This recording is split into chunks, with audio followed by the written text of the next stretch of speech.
Most of us don't see as well as we should. Our vision deteriorates whether we use glasses or contact lenses, or even if we don't. In this video, we'll explore what causes this, how to prevent vision loss, and an obvious yet incredibly easy tip to improve your eyesight. More and more kids are having trouble seeing far away, and more adults over 40 are struggling to see up close. We've normalized this as if there's nothing we can do to improve it. Something must have happened to change this situation, which brings up the question: how much of your poor vision is due to genetics and how much is your parents' fault? A few decades ago, we thought it was all about DNA. If one of your parents is nearsighted, your chances of developing nearsightedness double compared to someone whose parents aren't. And if both of your parents are nearsighted, your chances increase fivefold. But we know genes don't change that quickly. They need thousands of years to adapt. If something has changed this fast and so many people are struggling with proper visual acuity, it's likely an environmental change. This means that even with two nearsighted parents, you could avoid nearsightedness if you give your eyes what they need. The change is obvious. Something we do today is making it increasingly difficult for people to see far away clearly. The key question here is, if nearsightedness develops because the eye grows too much, what causes your eyes to keep growing, even when it leads to poor vision? What mechanism failed? The automatic culprit for most of us is screen use. We were all told as kids that sitting too close to screens would ruin our vision. However, today, the vast majority of people spend their days glued to a screen, focusing their eyes at less than 50 centimeters, whether it's because they work on a computer or use a smartphone. We blame screens because the time we spend on them has increased at the same rate as the number of people developing nearsightedness. But it's now clear that screens aren't the problem, or at least, they aren't the only reason more and more people need glasses. But first, make sure to subscribe and give this video a like if you're enjoying it. Now, back to the video.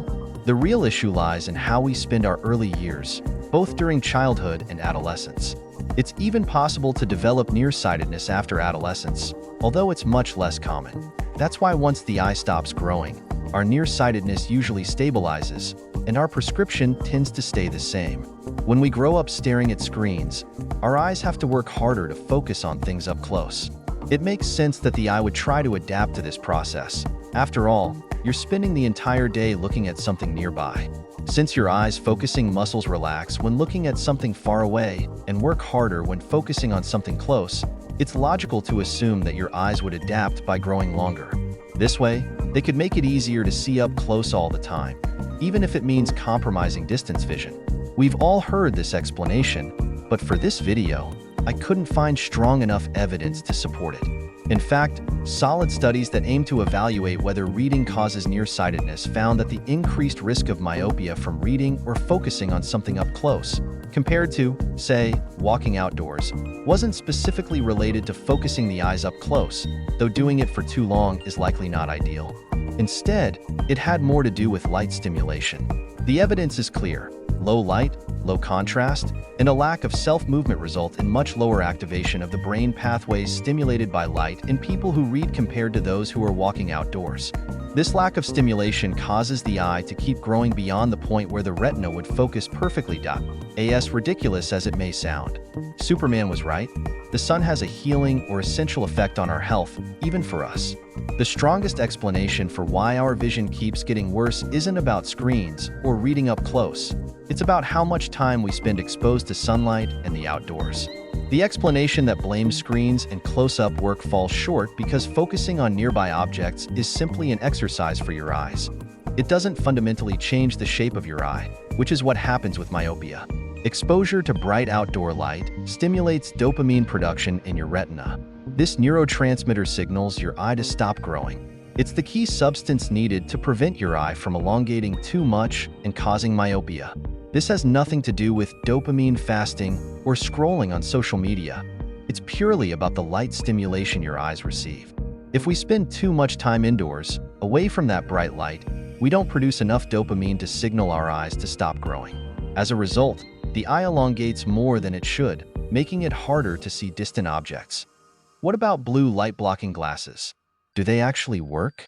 And why are they so popular and heavily promoted in the world of biohacking? The basic principle behind blue light-blocking glasses is simple. In nature, your eyes would only be exposed to blue light during the day, typically when the sun is high, far from bedtime or early morning hours. This means your eyes aren't meant to receive blue light at night. If they do, your retina signals your brain that it's not nighttime, disrupting melatonin production and shifting your sleep schedule. Unfortunately, all LED screens, whether on phones, TVs, or computers, are made up of tiny red, green, and blue lights. And, as it turns out, blue is the key component for creating the white light we see on screens.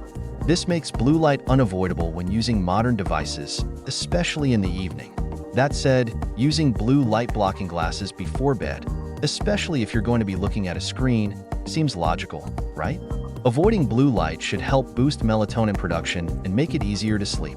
So far, this all makes sense.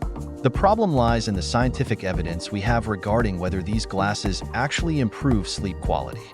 At best, the evidence is mixed.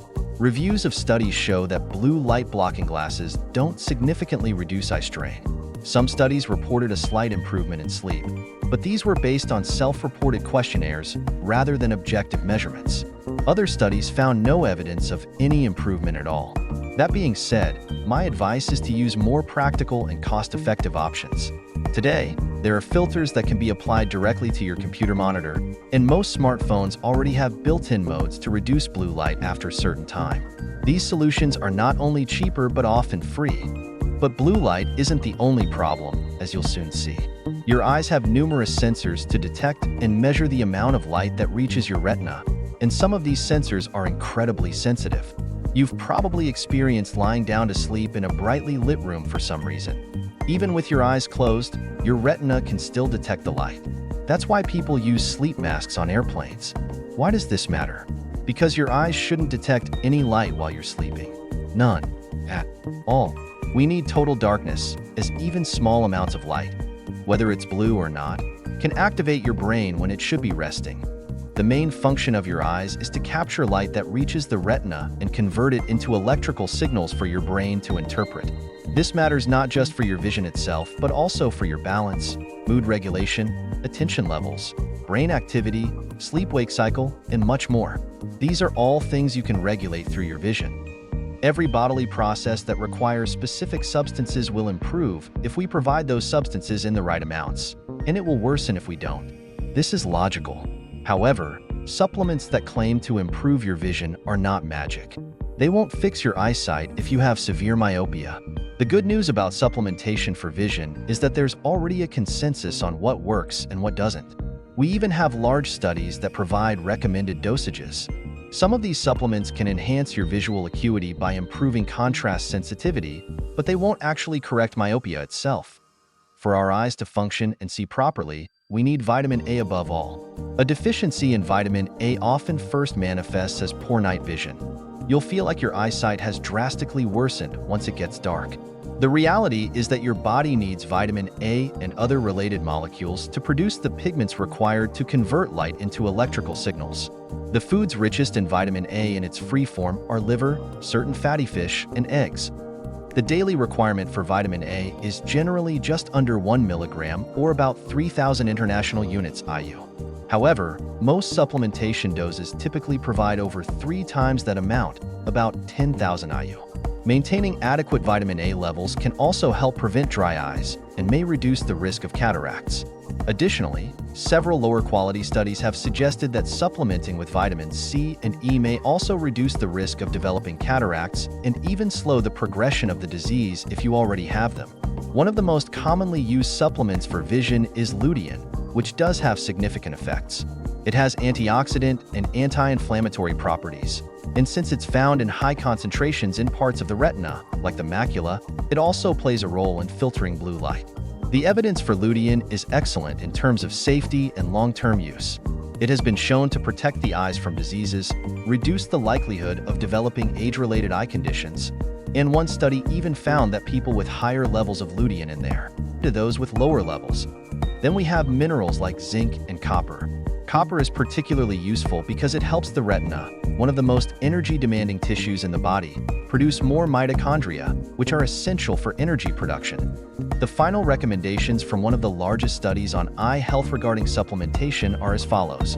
They recommend taking the following daily for eye health: 500 mg of vitamin C, 400 IU of vitamin E, 10 mg of lutein, 2 mg of zeaxanthin, 2 mg of copper, 80 mg of zinc. However, remember that there's no magic combination of supplements that will drastically improve your vision. Supplements can support eye health and help reduce the risk of certain conditions, but they won't fix issues like myopia or other structural eye problems. Wearing glasses, contact lenses, or simply having poor vision is undeniably inconvenient. While laser surgeries can deliver excellent results to improve your vision, none of these solutions address the root issue of your elongated eye.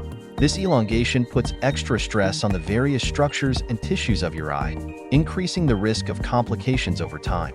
This video wouldn't make much sense if I didn't provide you with actionable solutions to improve your vision, train your eyes, prevent further deterioration if you already have vision problems, and help others avoid these issues altogether.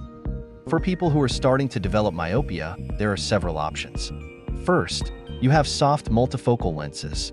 These lenses, both contacts and regular glasses, intentionally make the peripheral vision blurry, forcing the eye to focus more on the center. This process helps train the eye's ability to focus at a distance, slowing or limiting the progression of myopia if it already exists. Second, there are special contact lenses called orthokeratology lenses. These are worn only while you sleep and help reshape the cornea, flattening it to help focus the image closer to the retina. These lenses can change the thickness of the cornea, helping reduce the vision problem. While they can improve your acuity, they don't affect the length of your eye, which is the root cause of myopia. They're a middle ground between laser surgery, which reshapes the cornea, and regular contact lenses. Another controversial strategy used to slow myopia is the use of atropine eye drops. Atropine drops paralyze the eye's accommodation muscles, reducing the development of myopia. In fact, you may have used them if you've ever had a fundus exam. If started at a young age and in high doses, atropine drops can prevent excessive elongation of the eye. Lastly, there are laser treatments. It's important to understand that laser surgeries will alter the structure of your cornea to help you see properly. However, they depend on you having enough corneal thickness to safely perform the surgery. Unfortunately, they don't address the long-term health of your retina. Since your eye will remain elongated, my recommendation is twofold. If you have high levels of myopia, using supplements like lutein can reduce the chances of developing related eye conditions. The second key factor is exposure to natural light. Based on the sharp rise in myopia among children, the government of Taiwan created a program that requires schools to have kids spend 2 hours a day outside. This has helped reduce the increase in eyewear usage. It didn't perform miracles, but the trend is going down. Kids today spend less than half the time outdoors that their parents did, who spent much less than their grandparents, and certainly much less compared to our hunter-gatherer ancestors.